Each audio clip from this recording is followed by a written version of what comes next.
tindak lanjut Bapak Ibu yang misalnya di PMM, kemudian ada yang ke rekan guru sama pas sekolah misalnya. Ada yang menyampaikan dulu? Ya Bu, izin Bu. Ini Bu, setelah saya belajar di sini ya, kan ada tindak lanjutnya ya. Itu kan sampai proses saja ya, tinggal bikin aksi nyata. Untuk yang di PMM, bagusnya sampai aksi nyata. Tidak muncul ya? Tidak ada. Tidak sampai proses saja. Oh gitu. Jadi apa yang topik-topik yang dipelajari itu tidak sampai kayak hanya dipelajari saja. Kalau yang lain gimana? Sudah sama? Sama. Memilih materinya apa? Diferensiasi. Kalau di topik PMM ada nggak? Nah, dicari topik PMM ada. Disediakan oleh sistem, tapi tidak terkoneksi ke topik itu mungkin ya. Iya. Oh iya, berarti tidak usah sampai aksi nyata. Berbeda, selesai di sana. Tapi berbeda sama yang kemarin ya, Pak Asep, disiplin positif tetap bisa ya. Yang topiknya, yang nanti aksi nyata yang mau dilaksanakan. Sebenarnya sama udah diselesaikan, udah selesai.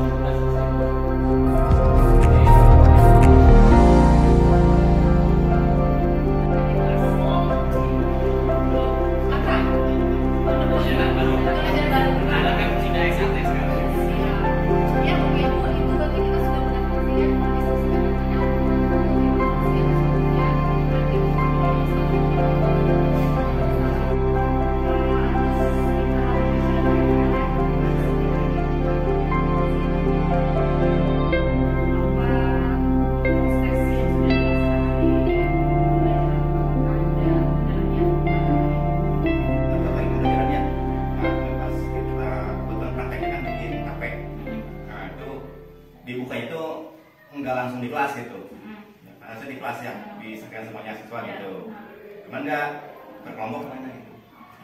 Kan Bapak sudah melaksanakan apa yang Bapak rasakan ketika belajar?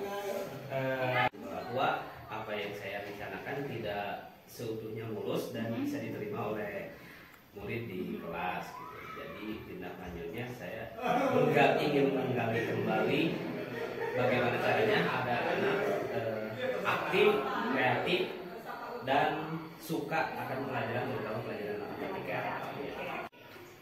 Bu Sali, mau izin ya, kemarin kita sudah melihat, saya sih sudah melihat Ibu melaksanakan waktu pembelajaran. Ada tantangan nggak, ada kendala yang Ibu rasakan ketika mengajar? Kesepakatan kelas itu ide-idenya dari anak, cuma pada waktu itu anak-anak itu susah mengungkapkan ide-ide tentang kesepakatan kelas itu gitu. Kadang ada yang malu mungkin gitu, seperti itu. Itu kenapa kira-kira? Mungkin kurangnya motivasi dari saya sendiri sih sebenarnya gitu. Ada tindak lanjut yang akan Ibu lakukan ke depannya? Apa? Mencoba untuk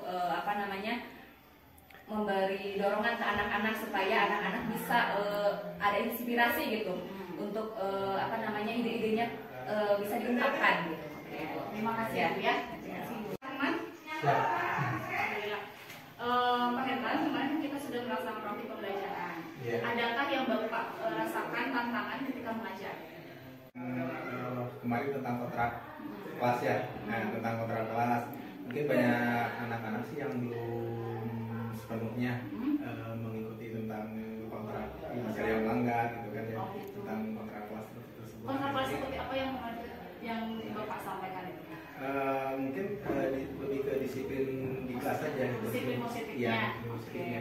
Berarti itu belum belum diterapkan secara sepenuhnya. Sepenuhnya. Menurut Bapak itu tantangannya. Ya. Nah, kira-kira itu berasal dari diri sendiri atau dari luar tantangan itu?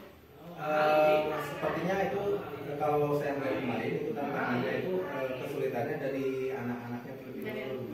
Mungkin kedepannya Terima kasih ya Pak. Ya Pak. Ya.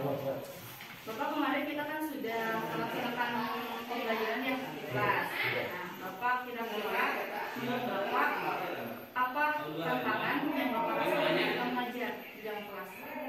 Kurikulum mereka itu tidak boleh ditegur katanya, harus dibiarkan. Itu bagaimana Bu?